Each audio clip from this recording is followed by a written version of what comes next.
Welcome to everybody who's here tonight. My name's Erin. I'm a pediatric speech pathologist and the founder of Each Speech Per Plum Speech Pathology. First and foremost, my family are home tonight. So if you hear the dinner, bath, bed meltdowns, I'm very sorry. Just let me know in the chat if it's too loud and I'll just tell them to be a bit quiet. But tonight's talk is all about helping you feel more confident when it comes to your child's communication and feeding development. So whether you're curious or you have concerns or you just want to learn more, we'll go through all the development, and then I've got some practical tips as well that we can go through about what you can do when you're at home. So we'll talk about what's typical, what's not, how you can support your child in those early years, the really important ones. It's a really relaxed session, so there's no pressure. There won't be any tests. It'll all just be very helpful information. If you've got any questions during the presentation, I'll probably just power through, but pop them in the chat and I'll circle back to them at the end.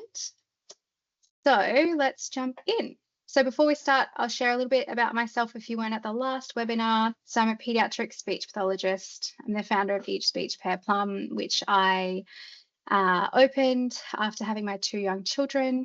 I've worked in the field now for 10 years across schools, community clinics, hospitals, and now in my own private practice. I have a very special interest in early language development, speech sound disorders, some feeding. I would say it's probably dropping off my special interest list, and literacy is stepping into it. And my biggest passion is supporting parents to feel confident and connected with their children.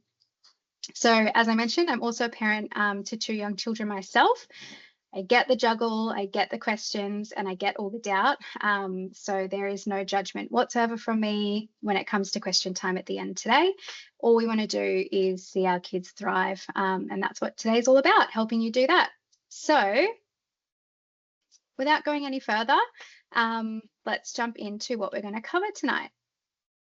So it's going to be about an hour long. I usually speak really quickly, so we might finish a little bit early, but with a bit of time at the end for any questions that you might have. So you're welcome to pop thoughts into the chat, as I mentioned, and I'll circle back. So as I mentioned before, we're going to be talking through what's expected at different ages, both with communication and feeding.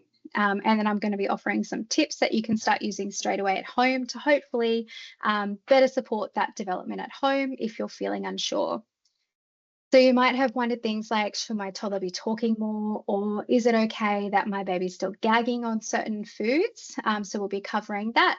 And I've also popped in some information about bilingual language development as well, because that I feel is a very misunderstood area and something I'm growing a lot of passion in as well. So we'll touch on that as well tonight.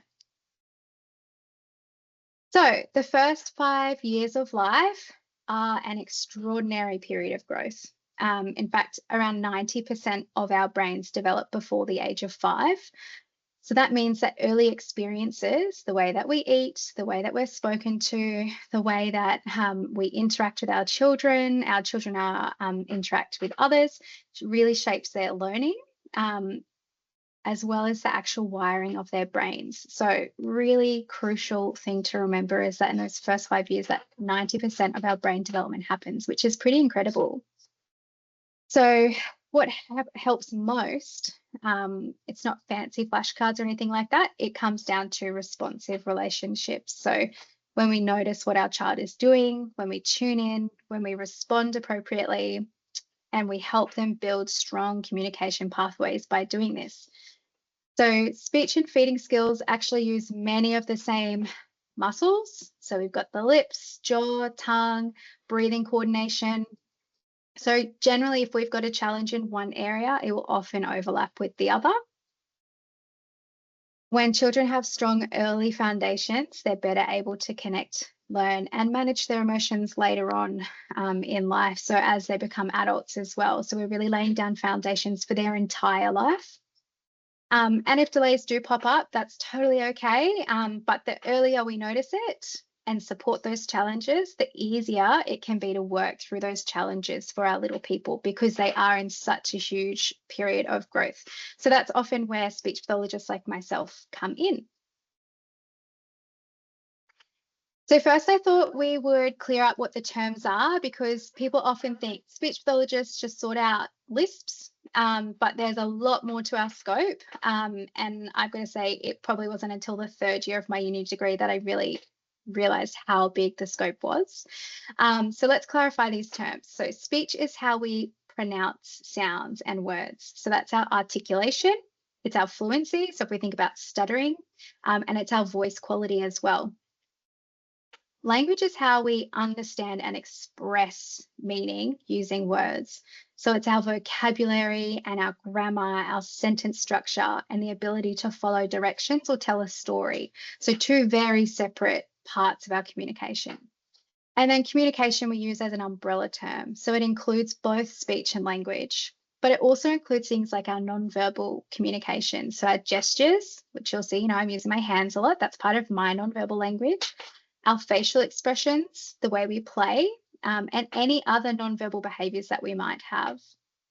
So a child might have really great understanding of what people are saying to them, but really unclear speech, or they might use no words, but communicate very clearly through their gesture and play. So there's lots of different ways that we can present with challenges amongst all of those different terms. So now we've defined speech, language, and communication. Let's take a closer look at language. So as I mentioned, it's how children understand the world and express their ideas, their wants and needs. So in the early years, language development is happening so quickly, like lightning speed. So in the first few slides, let's explore what's typical language development, what it looks like between birth to the age of 5, how we can support it through play and everyday routines, and when to seek support if things aren't progressing as expected. So let's have a look.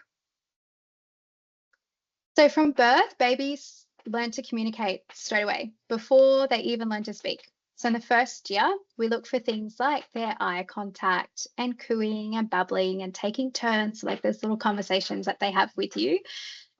And they might make sounds like ma, ma, ma, ma, or da, da, da, da, or begin to use gestures like pointing and reaching and little sounds like, I know my little boy used to do that all the time. These are all foundational skills or pre-verbal skills. So around their first birthday, many children, not all, but many, will be saying a few meaningful words. And by 18 months, most toddlers are using about 20 words. So it can vary. And when I say words, it doesn't have to be pronounced perfectly. It's any kind of sound or combination of sounds that are used consistently in the same context. So when I talk about words, I also include animal sounds as a word. That would make up part of their vocabulary if they were to come and be assessed.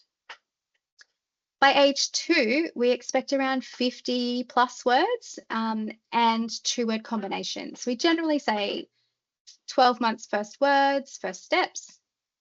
Please correct me if I'm wrong, physios. And then we say by age 2, putting 2 words together. So that's things like more juice or daddy go or mummy shoe. And then between 2 to 3 years, children start to put together phrases, following simple instructions, asking basic questions like, what, where, that type of thing, and beginning to be understood by familiar adults. So it's not until around 2 to 3 that we expect people outside of our immediate family to understand some of what they're saying. So children may grow at different rates. So we need to remember that there is a spectrum when it comes to our language development, that not everybody's going to do it at the same pace, but there is a range that we expect to see them kind of developing in.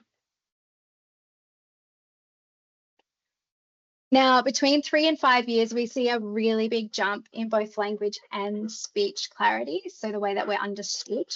So at 3 years, children are using about 3 to 4 word sentences. They're asking simple questions. They're understood by about 75% of people outside of their family. So we kind of go, 2 years old, 50% understood, 3 years, 75%, and then between 4 and 5 years, it increases to about 100%, depending on, individual circumstances. So by 4 years, we usually expect to see that kids are using more complex grammar. They're retelling us basic stories, usually from their favorite books or from a show that they might watch or what happened at kindy. And then their speech becomes more clear. So they might still make errors on tricky sounds like an so an R, or a TH, but most of their speech should be understandable. And we'll circle back to that R and TH as well, because at 4 years, I don't expect them to have that sound. That one comes later. And then at 5 years, children typically follow 2 to 3 step instructions. They understand early concepts like before and after. So get your shoes before you get your bag. Tell more complete stories, and then their speech should be about 100% intelligible, even after a few sounds might still be developing. So usually we expect them to be understood by this age. They're really exciting years to watch kids grow, the way that the language just rapidly explodes. And it's a really nice time to watch them because they're getting ready for school now. So I've made a little quick reference chart. I was explaining earlier that Canva decided to have a little meltdown this afternoon, so I'll pop that into a PDF, and then if you'd like a copy of that, please drop me an email and I can shoot this off. But it's just birth to 5 milestones, really quick little reference check. You do not need to tick everything off for your child. It just gives you a nice little idea of what we would be expecting for understanding, talking, and speech sounds, just as a really quick glance. Now, I'm really excited about this section. I'm going to be biased because they're videos of my children, but I put together a series of videos to show you what language looks like in action at the different ages. If the volume doesn't work for you, I've been told it's your computer, not the video, so I apologize if you can't hear. You'll be able to listen back to the recording anyway to see that. So these clips are going to help us spot the different language milestones, like combining words or asking questions or responding to adults. And as you watch, you're going to notice the different ways that my children express themselves. It's not about being perfect. It's really about connection, expression, and participating in the world around them. So let's have a little look, and let's hope that I can get something to, oh, they're all starting. Okay, let's go back and see if I can get that to work. Ooh. Okay, let's see how we can do that.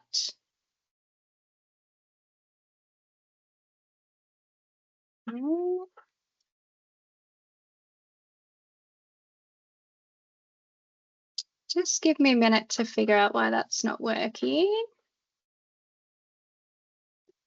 Does anybody know how to pause a video or get a clicker going? Let's see. Let's see if that's going to help. No. Okay. We might have to go out of this one. Excuse me. Okay, let's have a look now. We'll look at these individually. Okay, so we have our first little one here of some eye contact and responding to voice here. You can hear my husband in the background. He was previously laughing and he's trying to get him back now. So you can see him responding to his voice.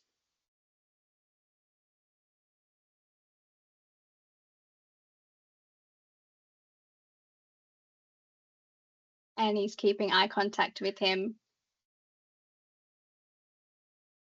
Now we've got a little video here of some cooing. So that's those beautiful open vowel sounds. Very happy noises.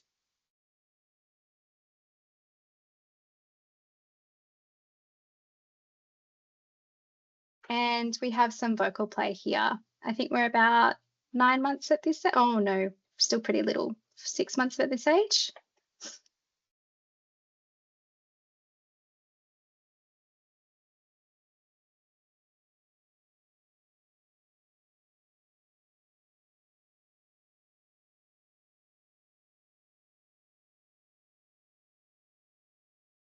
There you go. So moving into older, later development. So we've got some vocal play and babbling going on here. So we're hearing that da, da, da, da, or mum, mum, mum, mum, or ba, ba, ba, ba.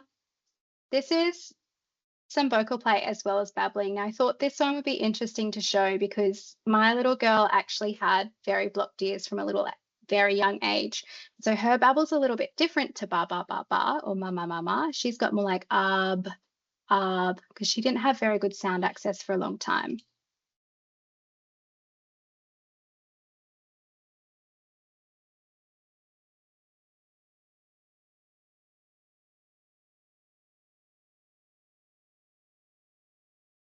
And you can hear the other babysitter in the background for my son. Okay, and then moving into first words and word combinations. So thinking back to when I said we count an animal noise as a word, here we've got some imitating of car sounds.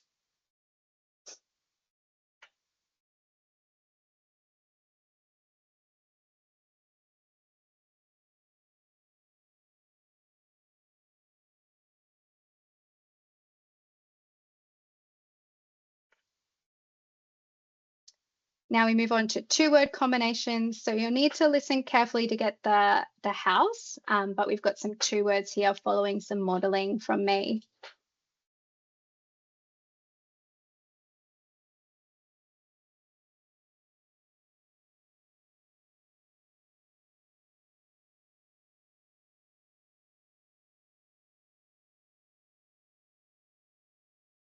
And moving into 2 to 3 word combinations. So here we say, I build big dower. It's supposed to be tower, but we say dower, and that's a very common error that we see in kids this age.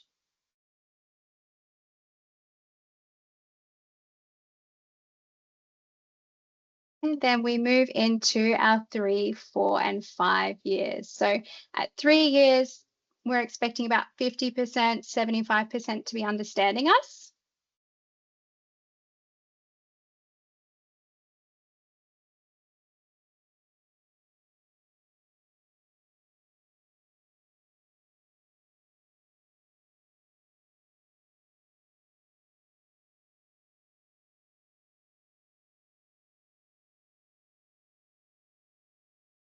I know the story, so I get all of that, but I imagine there was about 75% of you that 75% that you could get. This is from 4 years, so starting to get easily understood.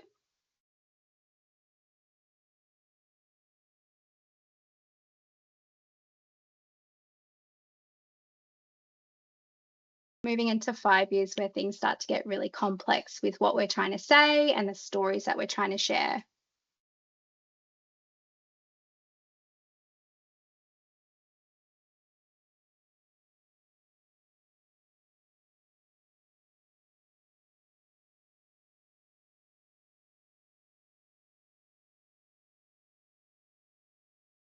So you can see language starts to get really complex in comparison. I'll pop this one back up.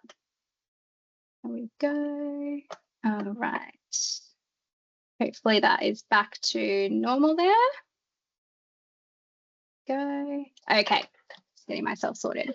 Okay, so now I want to jump into some language myths that you see or hear all the time. And generally you'll hear these if you kind of raise that you've got some concerns about what's happening for your child. So let's kind of go through them and talk about why I don't like them and why they are myths. So some kids, when it comes to, they'll grow out of it. So some will catch up without support, but others really benefit from early help. And it comes back to, in those first 5 years, 90% of our brain is like developing.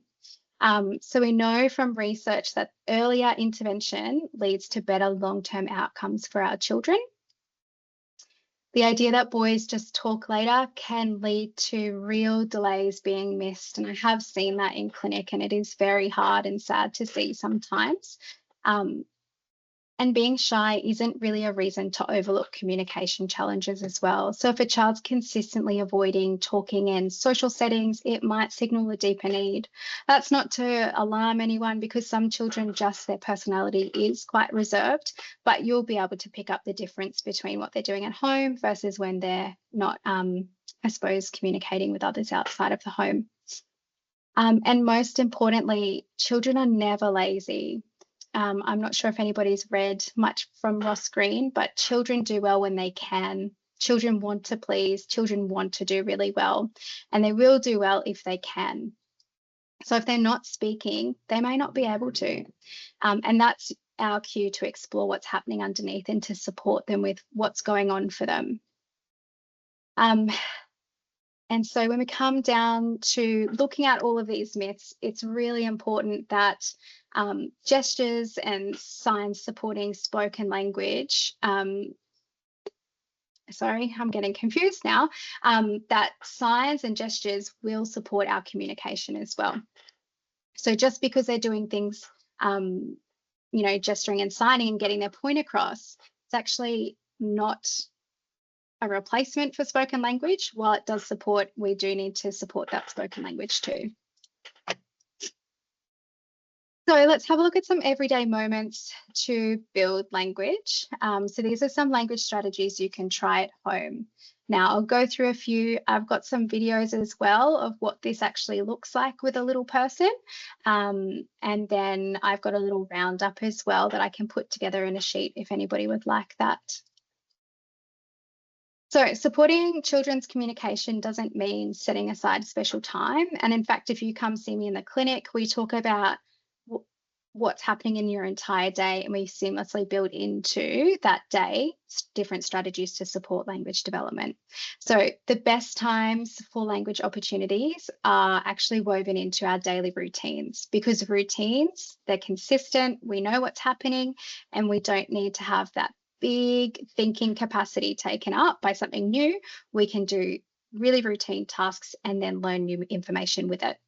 So things like during nappy changes, bath time is a really big one, meal times as well. We want to narrate everything that's happening. So something I love to say is pretend we're Morgan Freeman and we're just talking about our day as if we are being filmed and we're telling everybody what's happening. You will feel crazy by the end of the day, but the more we talk to our children throughout those routines, the more exposure to language they're getting. I can't tell you how many different songs I have made up over the years just to keep myself talking.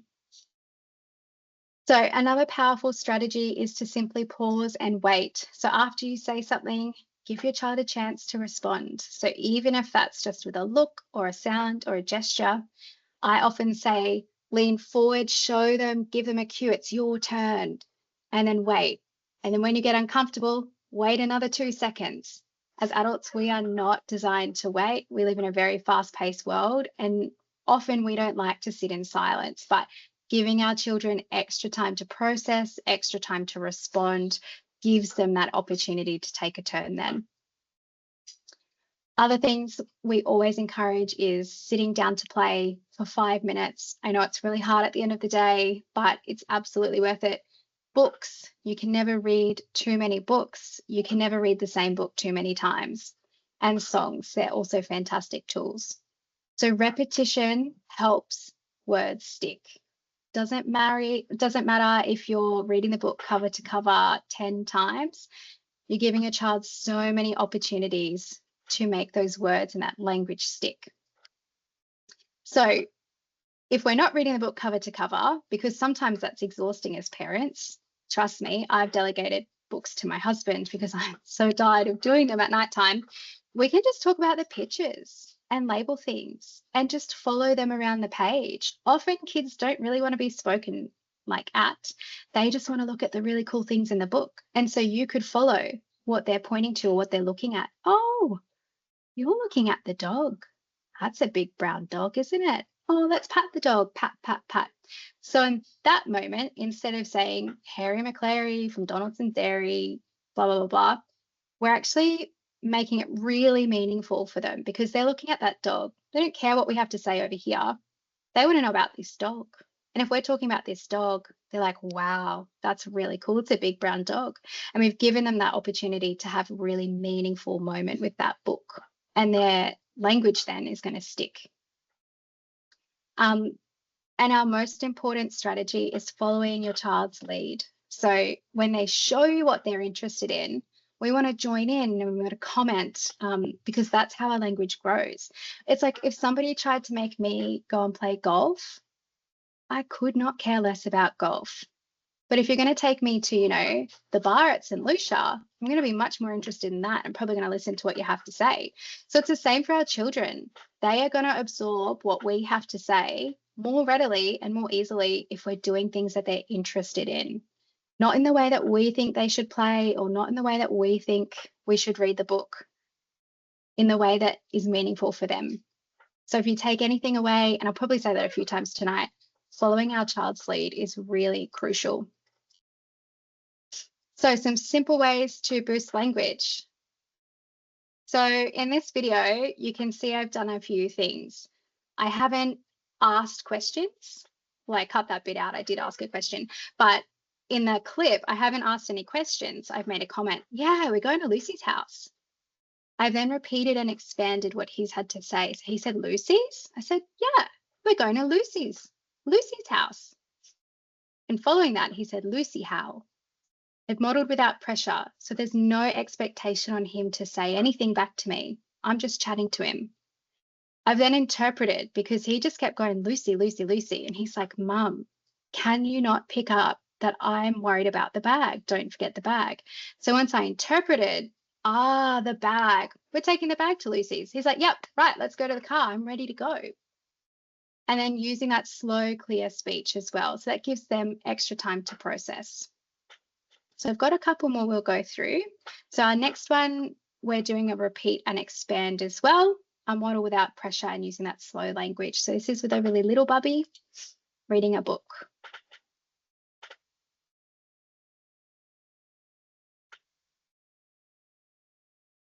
So expanding that more to more book. So it's only 2 words because that's what's age appropriate for him.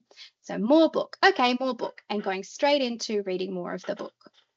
Our next strategy is doing a lot more pausing and waiting and seeing how he responds once we follow through with what he said. And you'll notice I paused a little bit to see him reach a bit more. So getting him to do just a little bit more for me.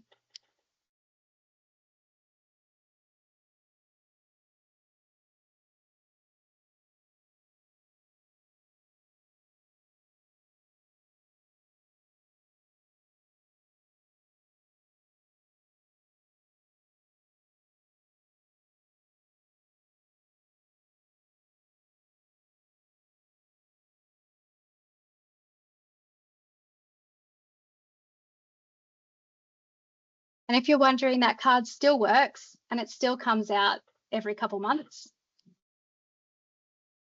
So our next one is more pausing and waiting once the water bottle gets stuck.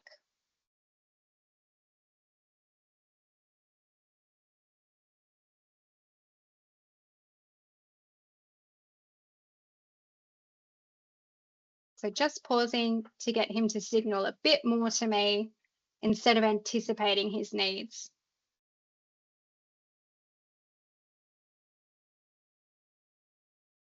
And there he's happy. So we've got a little roundup of the simple strategies here. And as I mentioned before, I can pop that into a document for you if you would like. But it's kind of breaking them down into a few different key areas. You do not have to use every strategy all the time. We would go crazy if we were trying to do everything at once.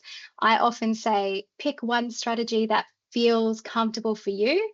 Pick one routine that is not monotonous for you or is more enjoyable for you, and then start from there. So I'm going to jump into speech sound development now, and I'm just mindful of the time because we've got a little bit more to get through. So speech sound development, thinking back to when we talked about the different terms, is the way that we say sounds. So it's not the words themselves, it's the actual articulation of it. So speech is how we physically say the sounds. Sounds develop over time. So some sounds come much earlier and some sounds come much later. So usually children will say p, b, d, n, first. That's what we usually expect. And I'm speaking from an English speaking background as well. Trickier sounds like l, s, sh, ch, and don't develop until much later. So we don't expect that TH sound to develop until about age 6 or 7, and the others kind of work backwards from there from about 4. S we expect before the others. By around age 3, we expect most children, as I've mentioned, to be understood by about 75% of people who don't know them very well. And by age 5, we expect them to be mostly clear and understandable. So even if there's a few sounds that aren't quite there yet, we can generally understand everything they have to say. So I'm just going to go out of this because there's a couple different videos on the next one to show you some examples. Just find where that slide is. So here are some speech patterns. It is not exhaustive. There are a lot more. We expect errors, but I'll go through some of the ones that we see typically. So a really common error that we see is stopping. So instead of saying river, we might say river. Or instead of saying, like, let's say off, we might say op. So this is a little example of how my little boy said river when he was using that process of stopping.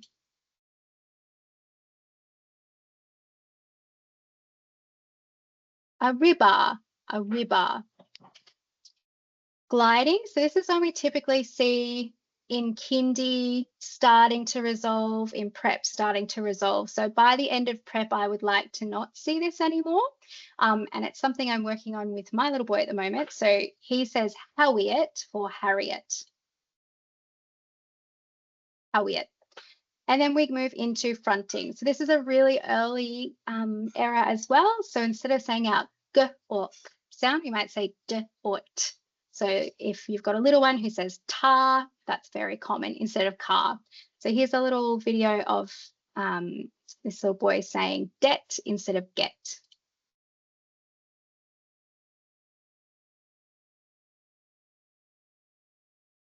Det me, Bobby. Okay. Go. Okay, so some myths about speech development. So I hear these ones all the time as well. So it's just baby talk. They'll grow out of it. He's just being lazy. He can say it when he wants to. Correcting them will fix it. Just wait until school. These are all myths. They are not true. So early sounds or early errors are really typical, but they should fade over time. And if they persist, they will need support. Children do grow out of speech sound errors, but others don't without help. So some will and some won't. It's really dependent on the child. Early support leads to better outcomes. So if we get to, get into speech therapy earlier, the better or the faster our therapy will go, typically. Children want to be understood. So if they're not producing sounds correctly, it's because they can't yet, not because they don't want to. I don't think I know anybody who would purposely say something the wrong way to be misunderstood to get what they want, if that makes sense. Repeating the correct word in context can help more than correcting. So gentle modeling is more effective than pressuring a child to try and say something the right way. Sorry, Erin. Yeah. Your screen is blurry because there's some sort of notification there. Sorry. It was just saying it's in full screen. Okay, so the longer speech patterns are embedded, the harder they are to change, and early intervention is much more effective, and it's often shorter. So how can we help speech development at home? So a few little strategies that we can do at home to support that change. So we can do something called auditory bombardment. So this just means hearing a sound lots and lots of times in a natural way. For example, if you're working on an S sound, you might say, let's sit on the seat and sip our smoothie. Or you might pull out your toy box and go, I'm going to pull out all the toys that start with S, and then I'm going to just say all the different words and different types of toys with that S sound. So we're hearing that sound over and over. We model, we don't correct. So if your child says a word unclearly, just repeat it back the right way without asking them to copy. So for example, a child might say tat. You can say, yeah, it's a cat. And you can show them where that sound's made as well. You can use play and books. So these are best places for sound-rich words to come up naturally. So as I mentioned, picking out really specific toys based on the sound that you're wanting to practice. You can slow down your speech just a little bit, and it gives them time to hear the sound clearly and organize their own motor plan to try it as well. I also really recommend listening for effort, not perfection. So if they try really hard and it's not perfect, that's okay. Encouraging kids that are giving it a go is so beautiful for them because it makes them intrinsically motivated. Hey, mum noticed how hard I tried to say that word cat. I'm going to try and say it the right way again next time. So these little small shifts can have a really big impact over time. And they work best when they're part of your everyday connection, your fun as well. Now we're going to jump into bilingual language development. We'll go through this quite quickly, but if anybody's got specific questions, I've got a handout that I can send out, and I can always chat to you a bit more in detail. I'm just mindful of the time. So when we're thinking bilingual language development, there's a few key takeaways I'd really like you to take away today. It's that we do not expect a child with multiple languages to be performing at the same level of a child with a single language. If we were to add all of their languages, so all of their vocabulary from each language together, then we'd expect to be at a similar level or similar volume to a monolingual child. We expect children to code switch. And when I say code switch, we expect them to be swapping between languages because they might have the word for this in English, but they might have the word for this in Persian. So we expect that code switching to happen all the time. It's not until we're about 5 years that we expect them to have caught up to their peers in each language. We also need to remember that every bilingual child's journey is unique, and it's completely normal for one language to be stronger than the other at different times. It's really important, or the most important thing is really rich, meaningful interactions in any language. So even if your child's going to kindy and speaking English, it's really important that whatever language interaction they have at home, it's rich in language. So it's your best or your strongest language. If your child shows delays across both languages or struggles to understand or express themselves overall, it's definitely worth checking with a speech pathologist. They might be at a higher risk for delays. That doesn't mean that they will be delayed. So those key take-home messages, bilingualism does not cause language delays. Total vocabulary matters more than vocabulary in one language. Language mixing is really normal. We call it code switching, and it's a real strength. It's not a flaw. One person, one language is optional. It's not mandatory. What matters is meaningful, connected use of both languages. And delays will show up in both languages. They won't show up in just one, typically. So some myths about bilingual language development. Learning 2 languages will confuse them. They can learn 2 languages from birth without confusion. Children are so clever. They should speak one language well before learning another. Mixing languages is typical and it's really healthy. Mixing languages means they're behind. Actually really, really beneficial cognitively, socially, and culturally. Bilingualism causes speech delays. True language delays will show up in both languages regardless. It's not going to cause a delay. The delay will already kind of be there or be inherent. They'll fall behind at school if they don't speak English at home. Maintaining your home language helps children stay connected to their family and their identity. And I will say that until the cows come home. We want our children to be connected to their families. We want them to be connected to their identities, and we want them to celebrate who they are. Stopping your home language at home is really, really sad, and it's so important to keep it up at home. Children can learn English at kindy, they can learn English somewhere else, but keep speaking to them in your home language at home. So supporting bilingual development at home. So a few little tips for you. So speak the language you're most comfortable in. Rich, confident input matters more than which language you're speaking. Good language models is what children need, not what language we think they need. Reading books in both languages or talking about the pictures in your home language. So you can open the book, let's read Spot. This is what Spot's doing in preschool today. Now let's speak it in Hindi. So we're going to speak it in both languages, or, oh, there's Spot, there's his bag, and then saying that again in your home language. So reading the same book in both languages is a really great strategy to support language development in all areas. Singing songs, playing games, and using everyday routines in both languages is excellent as well. Talking about all the languages in your family positively is so important because it's celebrating your family's background and your family's culture.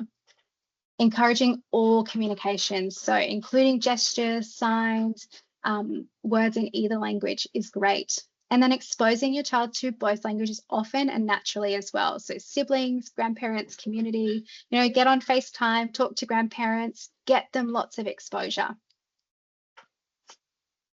So let's jump into feeding development. Sorry, I did whiz through that quickly. Want to make sure there's enough time at the end for questions. So feeding development, and I'm sure a lot of people are here for this tonight because fussy eating is a huge challenge, and I would be lying if I said it wasn't a nightly battle in my house as well. But let's go through what typical development looks like, and then some strategies of how we can support feeding at home. So birth to 3 years. In the first 6 months, babies rely on strong sucking and swallow reflexes to safely feed on milk. And around 6 months, we usually introduce solids. So everybody does it a little bit differently. I believe people used to do it at 4 months. I think the recommendation is now 6 months. Please don't quote me because I'm just kind of moving out of the area. I know my children did it at 5 months because they would look at me like, what is that and why don't I have it? But it's completely, so when we look at introducing solids, it's completely normal for babies to gag during this time. And if you're not sure what a gag or a choke looks like, I cannot recommend enough doing a baby first aid course to give you some confidence. So gagging is actually a protective reflex while they are learning to move food around their mouth safely. By 9 to 12 months, babies start learning to chew soft foods. They drink from an open cup and move food using their lips and tongues. So an interesting fact is that straw drinking or drinking from those little bee boxes, well, trust me, you've seen a video, we had them. It's not actually developmental. Open cup drinking is the developmental stage or milestone. And then by 2 to 3 years, children develop more advanced rotary chewing patterns. So when we chew, if you look in the mirror, we actually go around in a circle. It's not up and down, circular. And it allows them to eat a wider range of textures and also allows them to break it down more effectively. They also begin to use spoons and forks more independently, not well, but independently. Now, 3 to 5 years, this is where things start to get really interesting. Feeding becomes much more independent and it can also bring a lot more challenges. So at this stage, children should be chewing well, safely managing mixed textures like cereal and milk, and feeding themselves with that spoon and fork. Some children may start to show food selectivity or sensory sensitivities. So this might look like avoiding certain textures, colours, or temperatures, which can sometimes signal a feeding difficulty. That could be a mechanical problem. So do we actually have the skills to chew and break down food, or is it more due to texture and texture, temperature, all those sorts of things? Safe swallowing. oral motor control, coordination, and social participation at meals are all really important at this age. And when problems do pop up, speech pathologists and occupational therapists as well often work as part of a team to support feeding development, especially if there's any behavioural, sensory, or medical factors involved. We also see between ages 3 and 5 that there are peaks of fussiness, and that can be behaviourally related as well. So typically our 3.5-year-olds like to exert control over their world. And one of the ways to do that is to control what food is going into their body. They also start to eat food based on preference, like, oh, I really like sweet things. I just want to eat sweet things. Why would I eat those vegetables? They do not taste good, but fruit tastes good or chocolate tastes good. So we start to see children making choices on their food intake based on taste preference. And, you know, the battle then is never ending. So we'll just go out of that one before they jump in. So I've got a few little videos before we wrap up of different stages of solids. So here we've got introduction to solids, allowing him to take it at his own pace. You'll see there are a few little gags, a few little facial expressions. I've given him the spoon because I can't imagine having somebody put a spoon in my mouth would be very nice. So I let him do it himself. Let's have a look.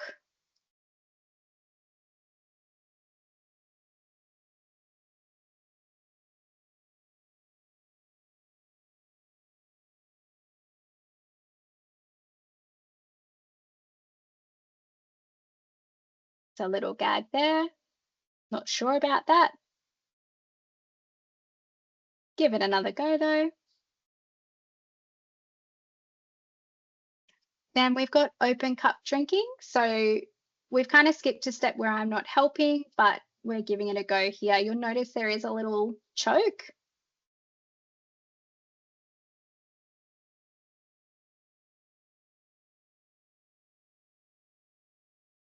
Missed his whole mouth. And then messy food play as well. So this is where we've got some soft foods, we've got munching, lip closure, starting to use that fork and spoon.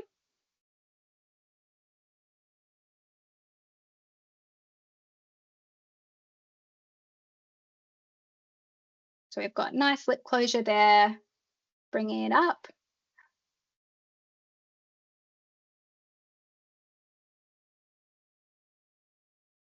And a little bit of munching happening as well. We had some really great food choices there, didn't we? Okay, let's jump back into here. I'll remember to turn that. There we go. Okay. So we're jumping into myths again about feeding. So these are some really important ones to remember if we're thinking about feeding with kids, particularly they'll eat if they're hungry enough. There's been a lot of research studies now that have proven that children will not eat if they are hungry enough. If children have sensory sensitivities or they don't have the correct skills to eat, they will not eat. Don't give them anything until they eat dinner. Kids can suppress their appetite with grazing and drinks. Any kind of stress will suppress their appetite as well. They're just being difficult. She's just fussy. She'll grow out of it. One good meal makes up for a day of snacks. So food refusal is often about the sensory sensitivity, control, or regulation. Often than not, it's one of those three things. Not all the time, but often. Anytime we put pressure on children, it causes stress and they will not be hungry. Anytime that we're snacking throughout the day, and I'm terrible at this with my own family, it will suppress their appetite for the dinner time later. So feeding is a learned skill. It's not just a reflex. And while it's really easy for us and we can take it for granted, for children, they're still learning and developing that. So some meal times that support skill and connection. So a few little strategies. So we can share meals together. So modeling mealtime behavior and connection. So sitting down at the table together and having dinner every night, sitting down for breakfast in the morning, doing it together as a family, because we're then showing our children what we do at those times. Family style serving. So if you're able to put all the food in the middle and get them to serve it themselves, they're interacting with the food. So that's great exposure for a child. keeping the pressure really low. So no bribing, no coaxing, no just one more bite. That's really hard, particularly people of our generation, where if you didn't finish everything on your plate, you weren't leaving the table. So trying to keep that pressure low, trying to trust your child that they know what they're doing can be really tricky. Always making sure you've got food on the table, on their plate that you know they're going to eat, and not denying that food. So, you know, they can tolerate all that food on the table, but they're still getting something with something that they prefer to eat. Creating predictable routines, so regular times and calm environments, and then letting them explore. So tasting, touching, and smelling and learning. You'll see in the next couple videos, I think, how I did that as in my family. I don't always recommend it. It's pretty full on, but letting them to give things a go. I know food waste can feel really hard, but giving them those opportunities will help to make them feel more comfortable around food. So here are some different ways that we've done food exposure.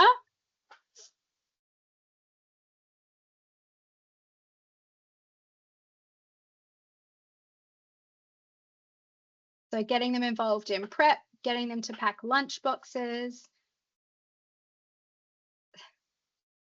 getting them to play with it. So you can see that's pasta here on our face and being okay with that. Oh, we'll just jump out of here. So a few different messy play. So this was my daughter. She was orange for days after this, but giving her that chance to explore food in a way that she felt safe is a really great strategy for babies. We've got another one here where we were just letting him do what he wanted to do, which it was very funny, turned into really enjoying himself. Okay, so that's me wrapping up now. Went a little bit over time, sorry. So what I want to do is leave you with a quick recap and some helpful resources that you can go and find yourself. And then whether you're feeling reassured, inspired, or you've got, you know, more questions, it's a great place to be to kind of have a bit more knowledge. So let's just have a quick look at how we can help. So we help with speech, sound development and clarity, early language delays, feeding and oral motor difficulties, bilingual or multilingual language support, neurodivergent communication, and parent coaching and early play-based strategies as well. This is just a little bit about my company. So what we do, we have more regular support through an AHA program at a lower cost. We do lots of different styles of therapy as well. So consults, short blocks, home programs, any way that we can make it work to support a family. And then where you can learn more. So Speech Pathology Australia have some beautiful resources called Read Between the Flags, and they've got a little checklist. Raising Children Network has great evidence-based parenting information as well. Hannon.org has great parenting strategies and language guides as well. I will put together those downloadable handouts for you from today's session if you'd like them. I say follow us on Instagram. It's really just me being very silly. So whether it's informative to you or not, it may not be.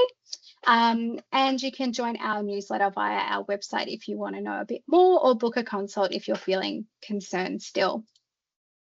So thank you for joining us. I think we'll open up to questions now. I've also got a little feedback QR code there if you want to leave me some feedback anonymously. Feedback always helps me with how I put these presentations together, so it's always very much appreciated and welcomed. Yeah, I think that's all I've got. I haven't checked the chat yet, but we can have a look at that.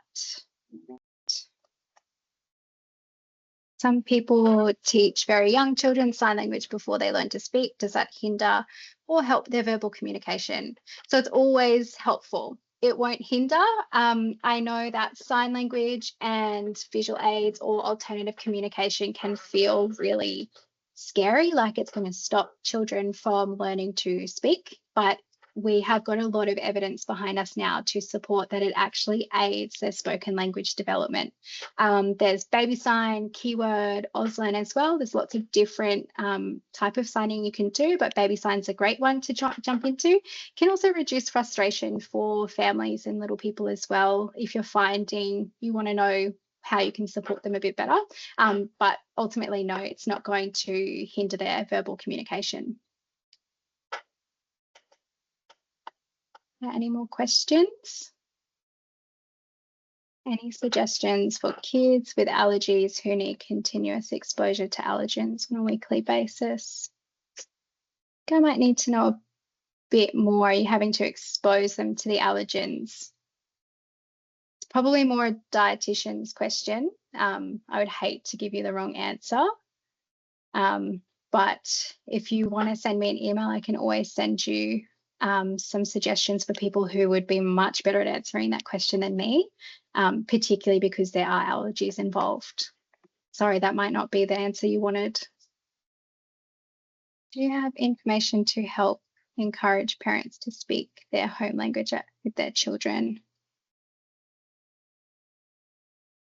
That's a really good question. And I think it's something that we're really lacking because often people find it's all too hard. I had a consult today with a beautiful family who have 3 different languages in their home. And they'd recently just decided to speak English because it felt too hard. So maybe that's something I need to do, on my long list of things to do.